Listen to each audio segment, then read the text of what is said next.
ചേട്ടാ, ഈ കേരളത്തില് NDAയുടെ പ്രചരണത്തിന് ചുക്കാൻ പിടിക്കാനായിട്ട് പ്രധാനമന്ത്രി ഇങ്ങോട്ട് വരുന്നതിന് മുൻപ് അദ്ദേഹം ട്വിറ്ററിൽ മലയാളത്തിലൊരു പോസ്റ്റ് ഇട്ടു. അതിലിങ്ങനെയാണ് പറയുന്നത്: കേരളത്തിലെ പൊതുമനോഭാവം NDAക്ക് അനുകൂലമാണെന്നും LDF UDF മുന്നണികളുടെ ഭരണത്തിൽ ജനങ്ങൾ അതൃപ്തരാണെന്നും അദ്ദേഹം കുറിച്ചിട്ടുണ്ട്.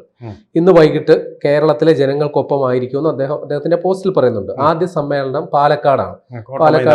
പാലക്കാട് ശോഭാ സുരേന്ദ്രനിൽ ജയപ്രതീക്ഷ വെക്കുന്ന ഒരു മണ്ഡലമാണ്. മെഗാ റാലി ഉണ്ട്. അതെ, അവിടെ വെച്ച് അദ്ദേഹം നടത്തിയ പ്രസ്താവന എങ്ങനെയാണ്: കേരളം മാറ്റത്തിന്റെ പാതയിലാണ്.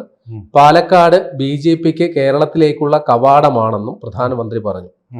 പിന്നെ സംസ്ഥാനത്ത് പാലക്കാട് പിടിച്ചെടുക്കുക എന്ന ലക്ഷ്യത്തോടെയാണ് പ്രധാനമന്ത്രിയുടെ സന്ദർശനം. പിന്നെ ഇങ്ങനെയൊക്കെ പറയുന്നുണ്ട്.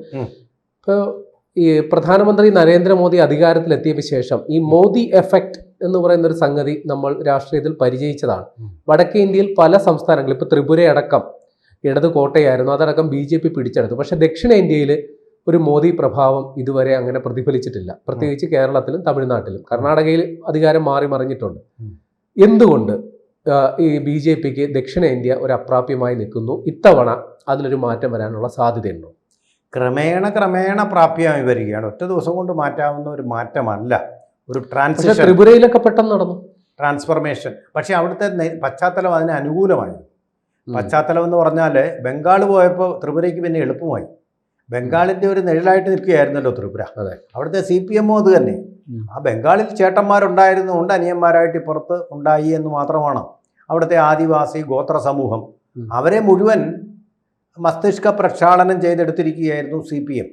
പക്ഷെ ഒറ്റ ദിവസം കൊണ്ട് ആ പ്രക്ഷാളനമൊക്കെ മാറ്റി പഴയ അവരുടെ ബുദ്ധി, അതാണല്ലോ ബിർസാ മുണ്ടയൊക്കെ ഇന്ത്യൻ സ്വാതന്ത്ര്യത്തിന് വേണ്ടി പ്രവർത്തിച്ച ബുദ്ധിജീവികളായിരുന്നിട്ടുള്ള വ്യക്തികളാണ് അവരൊക്കെ.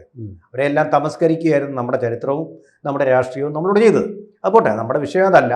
അപ്പോൾ അവരെയൊക്കെ ഇന്ത്യയുടെ യഥാർത്ഥ സത്വത്തിലേക്കും ദേശീയതയിലേക്കും, ഇതുപോലെ നമ്മുടെ ആദിവാസി ഗോത്ര വിഭാഗങ്ങളെ പോലെ ദേശീയത ഉണ്ടായിരുന്ന ആൾക്കാരുണ്ടായിരുന്നില്ല എന്നുള്ളതാണ് സത്യം. അതിൽ നിന്ന് ചരിത്രം വേറെ ചിലരെയൊക്കെ അങ്ങ് ഉന്നതന്മാരാക്കി ഇവരെയൊക്കെ തിരസ്കരിക്കുകയൊക്കെ ചെയ്തു. അതവിടെ ഇരിക്കട്ടെ. സബാൾട്ടേൺ സ്റ്റഡീസ് എന്നുള്ള ആ പുസ്തകം ഒക്കെ വായിക്കുമ്പോൾ നമുക്കത് കാര്യങ്ങൾ മനസ്സിലാകും. ഒരു ദേശീയത മാത്രമല്ല, നമുക്ക് ഉപദേശീയതകളുണ്ട്. ആ ഉപദേശീയതകളുടെ ഉയർത്തെഴുന്നേൽപ്പാണ് വാസ്തവത്തിൽ നമ്മുടെ സ്വാതന്ത്ര്യത്തിലേക്ക് നയിച്ചിട്ടുള്ളത്. ബ്രിട്ടീഷുകാർക്ക് ഇവിടെ ഇല്ലാതാക്കിയതും അതിന് ആ ഉപദേശീയതയുടെ ഭാഗമായിരുന്നു ത്രിപുര എന്ന് പറയുന്നത്. ആ ത്രിപുരയിലാണ് BJPക്ക് വെന്നിക്കൊടി പാറിക്കാൻ എളുപ്പമായത്. കാരണം അവരുടെ സ്വത്വബോധം എന്ന് പറയുന്ന അവരുടെ ഐഡൻറ്റിറ്റി പൊളിറ്റിക്സ് ഈ ദേശീയതയുമായിട്ട് ചേർന്ന് പോകുന്നു. അവിടെയാണ് സംഭവിച്ചിട്ടുള്ളത്. പിന്നെ മറ്റിടത്ത് CPM എന്ന് പറഞ്ഞ വർഷങ്ങളായിട്ട് പോൾ റിഗ്ഗിങ് നന്നായിട്ട് നടത്തിയിട്ടുണ്ട്. അതിനു മുമ്പ് സിദ്ധാർത്ഥ ശങ്കറെ ഭരിച്ചിരുന്നപ്പോഴും ഈ പോൾ റിഗ്ഗിങ്, അവിടെ വോട്ട് ചെയ്യുക എന്ന് പറയുന്നത് CPMകാർ മാത്രമായിരുന്നു. CPM ഭരണകാലത്ത് വോട്ട് ചെയ്യുക, മറ്റൊരു അടിച്ചു ഓടിക്കും.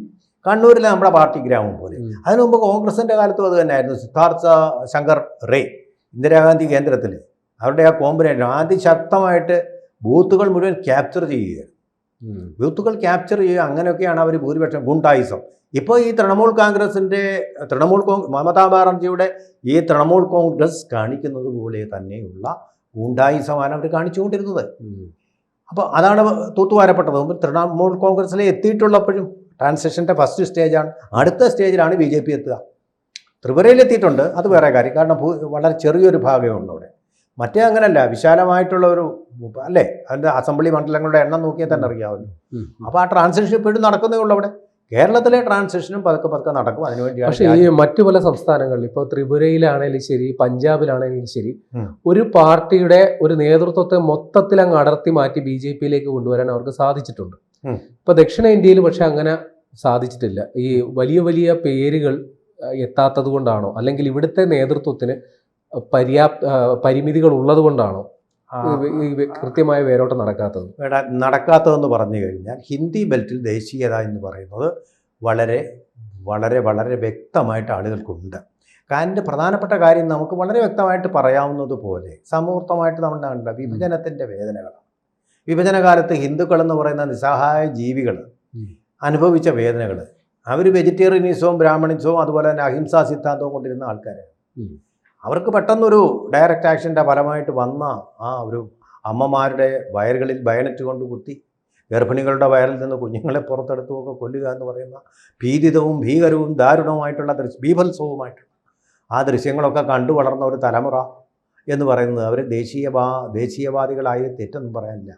അപ്പോൾ BJPയുടെ ഒരു സാന്നിധ്യം, യഥാർത്ഥ ഇന്ത്യക്ക് വേണ്ടി നിലകൊള്ളുന്ന ഒരു കക്ഷി, പ്രകടനമില്ലാത്ത രാഷ്ട്രീയം എന്ന് പറയുന്നത് അവർക്ക് സ്വത്വത്തിൽ എളുപ്പം കൊള്ളാൻ കഴിഞ്ഞു എന്നുള്ളൊരു വാസ്തവമാണ്. അതുപോലെ തന്നെ പാകിസ്ഥാനോടുള്ള അവരുടെ ഒരു മനോഭാവവും ദേശീയതയുമായി ബന്ധപ്പെട്ടത് തന്നെയാണ്. അതായത് ഏതെങ്കിലും മതത്തോടുള്ള വിരോധമല്ല.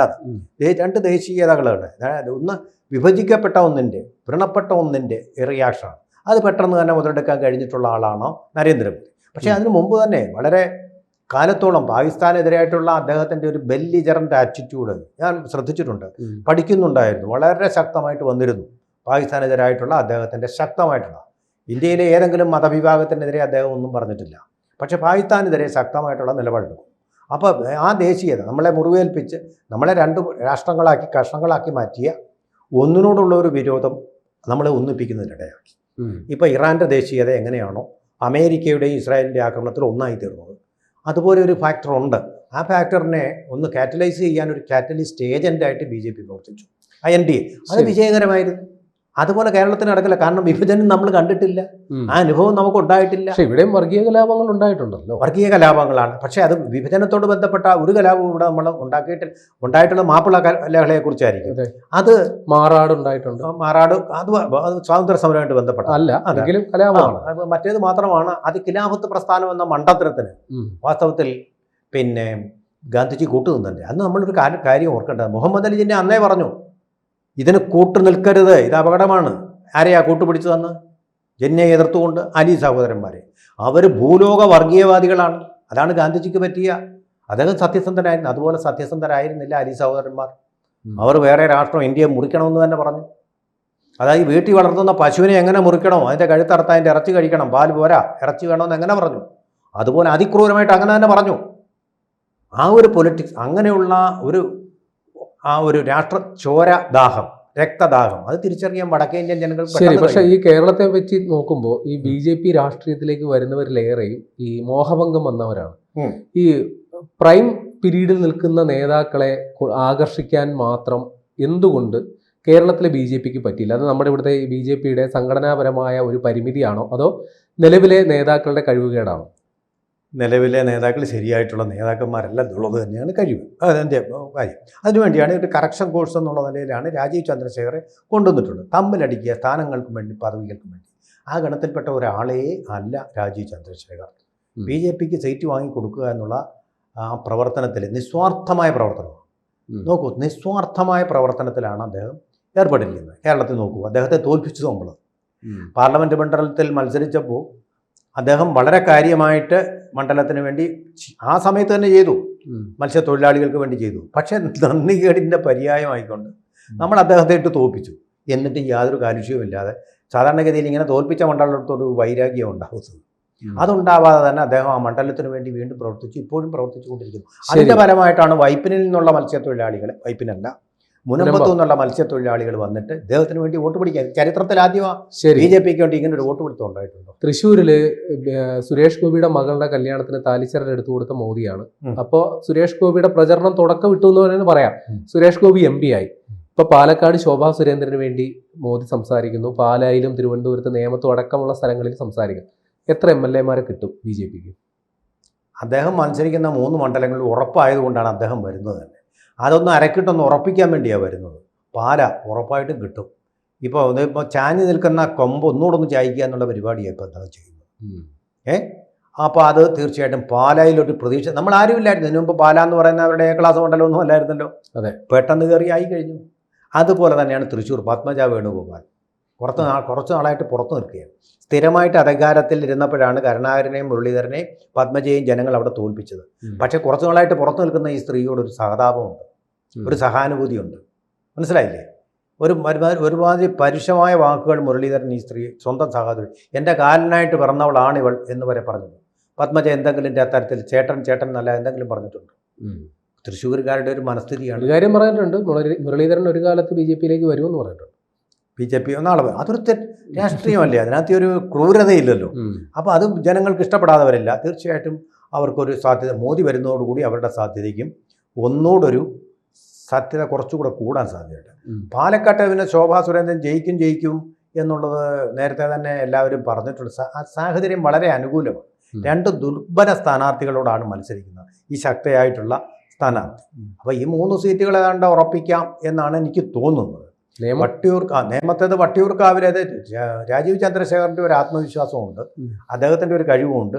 എനിക്ക് തോന്നുന്നു ഇനിയിപ്പം വീണ്ടും ഒരു വരവ് വരുമ്പോൾ അദ്ദേഹം തിരുവനന്തപുരം കൂടി സന്ദർശിക്കും, നേമം സന്ദർശിക്കും. അവിടെ ഏതാണ്ട് ഉറപ്പാണെന്നാണ് എനിക്ക് തോന്നുന്നത്. നേമത്തും വട്ടിയൂർക്കാവ് വേണ്ട ഉറപ്പാവേണ്ട മണ്ഡലം 5 സീറ്റെങ്കിലും ഉറപ്പിക്കണ്ടേ, അവിടെയെങ്കിലും നിർത്തണം. 35 എന്നുള്ളതിന് 5എങ്കിലും വേണ്ടതാണ്. എന്തായാലും എനിക്കൊരു കാര്യം ഉറപ്പുണ്ട്, പിന്നെ പ്രൈം മിനിസ്റ്റർ വരുന്നതുകൊണ്ട് ഇതൊരു അഡ്വാൻറ്റേജ് BJP ഒരു സ്ഥിതിയിലേക്ക് മൊത്തത്തിൽ പോകും. അവൾ ഈ സന്ദർശിക്കുന്ന മണ്ഡലങ്ങളിൽ പ്രത്യേകിച്ചും അദ്ദേഹത്തിൻ്റെ ആളുകളെ കയ്യിലെടുക്കാൻ ഒരു കഴിവുണ്ട്. ഇപ്പോൾ തന്നെ മലയാളത്തിൽ ട്വീറ്റ് അല്ലേ, അതുപോലെ തന്നെ അദ്ദേഹം വരുമ്പോഴേ മലയാളത്തിലൊരു സംസാരം, ഇത് പ്രധാനമന്ത്രി എല്ലാവരും അങ്ങ് ഇഷ്ടപ്പെട്ടു പോകും. ശരിക്കും പറഞ്ഞാൽ പിണറായി വിജയൻ പോലും ഇദ്ദേഹത്തെ ഇഷ്ടപ്പെട്ടു പോയി. അതുകൊണ്ടാണ് അദ്ദേഹത്തിൻ്റെ ചില മാതൃകകളെങ്കിലും അനുകരിക്കാൻ അദ്ദേഹം ഒരു ശ്രമം നടത്തി നോക്കുന്നത്. കൂടുതൽ വാർത്തകളും വിശേഷങ്ങളും നിങ്ങളിലേക്ക് എത്താൻ ABC മലയാളം സബ്സ്ക്രൈബ് ചെയ്യുക, ബെൽ ബട്ടണും അമർത്തുക.